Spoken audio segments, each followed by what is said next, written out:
Hey, welcome into the next lesson, and now let's see with some practical examples how this whole concept of activity leading to attack works in a real practical game.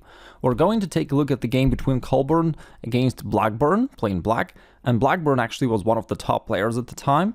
Therefore, it's interesting to see how you can now understand every move played on the chessboard fully just by knowing this most important principle of chess, all right? Therefore, we're not just gonna analyze the game, but you're gonna understand yourself which moves are good, which aren't, and why they are so. All right, so here white played pawn to d4. Well, this move opens up the bishop and the queen standing behind the pawn, and we said that yes, in the opening you do need to move your central pawns forward, or else you can't develop the rest of your pieces, and also you need to control the center. But in this particular case, there is one drawback of this move. After the exchange on d4, white has to develop their queen too early,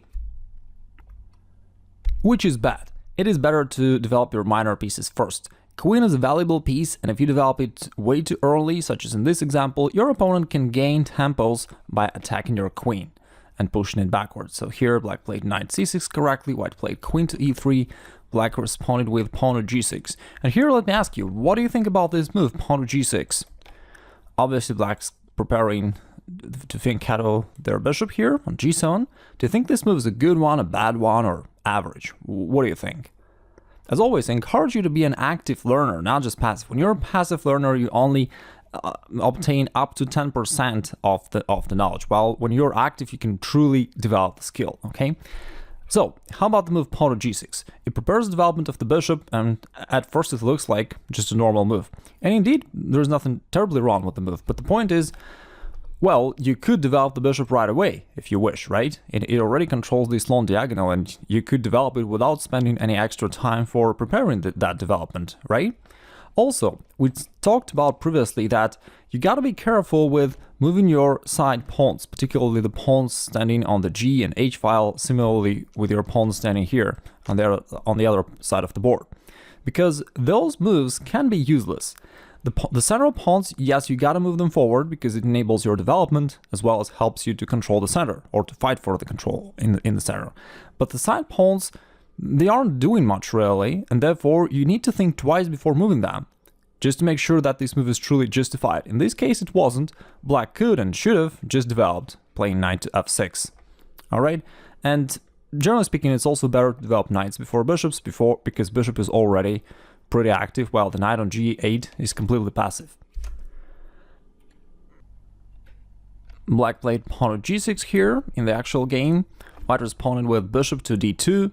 As we already know, it's usually better to develop your knights first, as the bishops are already active, but bishop d2 is the second best choice. Black goes bishop g7, white played knight to c3, now knight goes to e7. What do you think about this move? Once again, the question is the same. Is it the best move, average, or bad? And the answer to this, the move is once again the second best move, because when you're moving your pieces out, you wish to put them as forward as you possibly can. And in this case, why would you put the knight on e7 when you could instead put it on f6 to a more forward square? From the f6 square, the knight would similarly control the d5 square, but in addition to that, it puts pressure onto the e4 pawn. It's ready to jump to g4 and start disturbing white, therefore it simply stands better there. And just for the comparison, if black put their knight on f6 and white tries to chase it by playing pawn to e5, even though it looks like an attacking move, but we know that an attack is dangerous when it forces you to defend, to go backwards. But in this case, it doesn't, because black does not want to go back. They can go forward, knight g4, and actually start attacking here all around. Therefore, e5 is not something to worry about for black. All in all, knight f6 was the best option. You can see by now how easy it is to understand the game of chess when you know what the main idea of chess is. And right now we can criticize one of the top players in the world during his days, just by knowing the single most important idea of the game of chess. Okay, white castled here, queenside, black castles as well, white goes pawn to f4. Now, what do you think about this move? I'm sure a lot of players would play a move like this in this position, but the move is actually wrong. The idea that we also discussed previously is that mainly you need to care about the activity of your pieces, not pawns. Pieces are way more powerful than pawns, and therefore you gotta take care of them first and foremost. In this case, white should have cared about development of their kingside pieces, which are currently doing nothing, for example by playing knight to f3. Instead, when they go pawn to f4, the move makes some sense, it controls some additional squares in the center, but again, like playing pawn to f4 increases the activity of the white's position not as much compared to bringing such a powerful piece in the game such as knight. So knight to f3 was better. And in this case, black goes pawn to d5. The absolutely correct move. Black needs to develop their light squared bishop, so anyway they need to push this pawn forward. In addition to this, it creates the threat. Therefore here black can happily combine the idea of activity and attack. They're increasing their activity, creating a threat simultaneously. That is cool. White captures here. And of course, black could have just captured the pawn, that was the good move, but he decided to go knight b4, which is also fine. He wants to capture on d5 and maybe then recapture with the other knight, so that also makes sense. White played bishop c4, developing the bishop and potentially protecting the pawn. Black played bishop f5. Once again, black managed to combine development with the attack. Together with the knight, they're now putting pressure onto the c2 pawn, and white has to defend. He played bishop b3, so once again we can see how ideal the move bishop f5 was. It helped black to develop their bishop, and white had to lose time to bring their bishop backwards to a slightly more passive position. Now black finally captured the pawn, simultaneously attacking the queen. That's cool. And after the exchange, white played queen to f3. Now let me ask you this question. What do you think about the move queen to f3? Is this the right move? Or if not, what would you play instead? You may wish to pause the video and think about it for a second. Queen f3 is a natural looking move and I'm sure a lot of players would play it, but the reality is you gotta try to move your pieces as forward as possible. Therefore, first of all, you need to look at these forward directions and try to land your queen on one of those squares if there is something available. And in this case, there was the move queen to c5. From here, yes, you remove the queen from the attack, but also it puts pressure onto the knight, and overall it stands more active compared to the position on f3 where white player put it in the real game. In addition to that, from f3, the queen also blocks the way of the knight. But this is actually even the secondary reason. The primary reason is simply to trying to move your pieces forward to make them as active as you can. Black goes queen to f6. Once again, combining development of the queen with the attack. Currently, queen takes b2 checkmate is a major threat. White plays pawn to c3. Now, when the black's development is more or less finished, as always, you gotta start thinking about attacking moves. In order to find them, you need to focus your attention on the white's half of the board and ask yourself, how can I go there and create some threats? Ideally speaking, you wish to move your pieces forward onto that opponent's territory, then you'll create the biggest damage, the biggest potential, threats, the number of threats, if you can actually go there, or at least you can think how you can influence that territory. And in the current example, black has the move knight to b4. Taking advantage of the pin, here the pawn cannot capture the knight, as in this case, queen will be able to grab the pawn on b2 with the support of the bishop. So this capture is impossible, and using this option, black is preparing the move knight to d3 so that it can directly start attacking the opponent's king. White played bishop c4 trying to cover this square, and black found a brilliant combination to continue their attack. He played queen to a6, deflecting the bishop from that square c4, and the idea here is that if black could distract the bishop, then knight takes a2 is actually a checkmate. White tried g4, some desperate counterattack, but black just pushed his idea forward with playing queen takes a2, and now white is defenseless. Black is threatening something like queen to a1 checkmate, and if the queen is captured, it will lead to the similar checkmate knight takes a2. So this game was a perfect example of black combining those ideas of activating their pieces and trying to create threats as often as they can. Let's take a look at one more example. In the next lessons, we'll take a look at some more advanced things as well as common mistakes that players make. But before talking about those kind of additional things, you really need to grasp this most important foundational thing. And even if you studied one of my previous courses in the past, that would still be useful because reinforcing the most important things is a great thing. All right, here's the game between Keres against Alexander. White plays c4. In this case, like we said, the c4 move does not really prepare a development, but it influences the center, and it's somewhat okay. Black plays e6 to open up the bishop, knight goes to c3, bishop goes to b4. which puts the bishop to the most forward available square. That's cool. Knight to f3, development. b6, also a fine move. Black would need to develop their bishop somehow. They decided to develop it this way. White played a symmetric move, somewhat symmetric move, g3, and both sides developed their bishops. Now queen goes to c8. Now, what do you think about this move? Well, you might notice that it's probably wrong if I ask you about this. Next time I should start asking you about correct moves as well, so that it's not that easy for you to guess whether the move is correct or not. Anyway, in the opening, we need to develop minor pieces, then castle, and also fight for the control in the center. But for the most part, you just need to care about development. So queen to c8 does not really develop the queen. Of course, black pursued certain ideas. I'm not really sure which ones, but anyway, it was just wrong. Black should have either castled or thinking about the ways to develop their queenside knight and other forces. So queen c8 does not pursue either of those. White castles, black plays pawn to c5.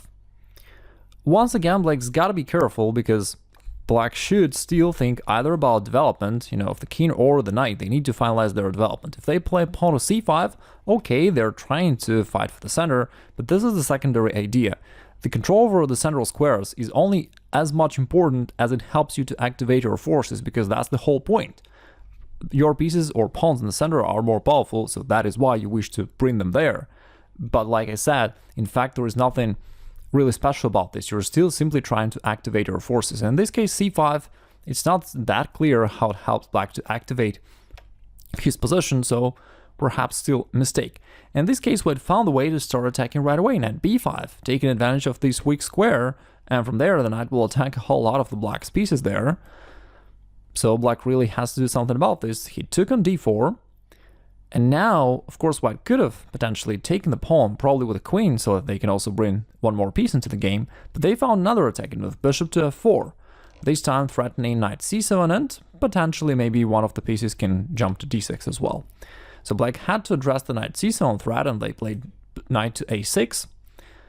And here, even though, again, White could have just taken the pawn, but they found a more aggressive, more attacking move, bishop to d6. This way, the bishop cuts off the king, as well as creates the threat.